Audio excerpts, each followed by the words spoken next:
Maybe you were such a person. Maybe you were a person that wasn't very religious at all.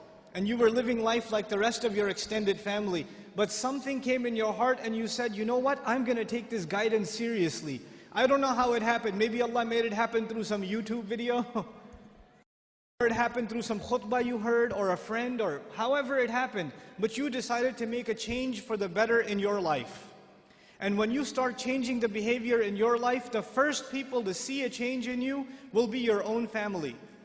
They will notice it. They will notice that you're not the same anymore. You don't talk the same, you don't act the same, you don't go to the same places, you don't even have the same friends anymore. And this necessarily happens. When you take a turn towards Islam, necessarily you start losing friends. Because your old friends used to do pretty bad things and now you can't do those things with them anymore, so you suffer a loss of friends. And at the same time, your family starts saying, you're acting a little too weird. And for the young man, the family might even say, what's that thing on your face? You forgot to shave? What happened to you? And the girl starts wearing hijab and the family might even be in shock. And this is a Muslim family, mind you. They'll say, take that thing off your head. You're going to go out to the wedding looking like that? I can't sit in the car with you like that. What do you think we are? Who do you, all of a sudden, you're the Islamic role model? Who died and made you Shaykh? That all of a sudden we should be looking up to you. Remember what you were like last year, man? You were the party animal. Now you're going to go make salah? Yeah, seriously, please. We know what you're really like. In other words, not only have you lost your friends, from your family you get the nastiest kinds of sarcasm and criticism. All the time, all the time. Every chance they get, they say something to you. They say something about your beard. They say something about your habits of making salah. They say something about you going to the ICNA convention. They say something about putting your children in Islamic school. They say something about sending your children to Sunday school. Or you getting up for Fajr or Isha and going to the masjid. They'll have some comments for you. And those comments hurt. They burn pretty good. This happens to young men in the audience, where their parents start telling them to stop hanging out with their other Muslim friends, don't go to the masjid, don't waste your time. I wallahi myself know of stories where the father found out that in between classes, the son used to, because his classes were 3-4 hours apart, in between classes he used to go to the masjid to pray dhuhr and just study at the masjid, instead of studying at the library where there's plenty of things to look at. Might as well go make salah and pray in the masjid, I'll be safer that way. Dad finds out. You're becoming an extremist, son. And what is the extremism in the eye of the father? That the boy is making salah in the masjid. That's extremism for him. Subhanallah. Muslims themselves, you think non-Muslims are averse to Islam? Have you seen what Muslim families are doing to their own? What parents are doing to their children? I know of cases myself where parents said, we will not pay your college tuition. We will not look for a wedding made for you until you take that hijab off. We will not do it.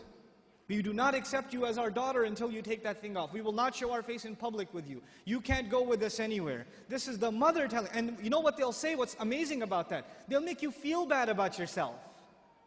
They'll tell you, what kind of daughter are you? You should be ashamed of yourself. You're embarrassing your parents. We're Muslim, but we're not Muslim. We're not those kind of Muslims. That's not how we do things in our family. That's what they'll say. Our family is different. We don't do things like that in our family. That's those masjid people. Don't be like those masjid people. That's what they'll say. And you know what's amazing about that?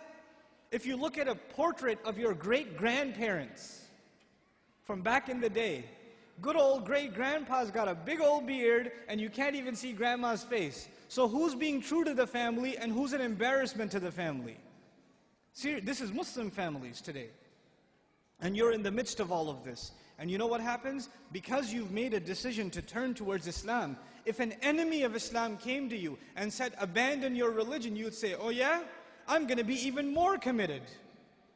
You would become energized in your zeal for the religion when the enemy attacks Islam. We'd get even more fired up. Muslims get fired up in the craziest of ways.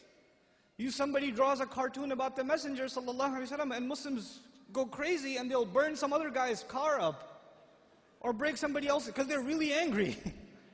But we get fired up when something happens, something questions the dignity of our religion, even if it makes sense or doesn't make sense. But when your own family comes and says, look, I love you. I'm worried about you. I don't want you to become this way. This is the way of the people who fail out of college, who don't have a career, who have miserable lives. I don't want you to fall into this extreme. Somebody is putting you under their influence. You need to get away from them. They're the ones pulling you away. So how do you deal with that? The most inappropriate response to this pressure is anger. And you know what? That is the most common response too. Your parents start yelling at you for growing the beard, and you're a young, hot-blooded guy. What do? Oh yeah? It's the sunnah. You can't tell me what to do. You're following culture, and I'm trying to follow Islam, and you slam the door in their face. Way to go. Because that's what Allah wants you to do, yell back at your parents.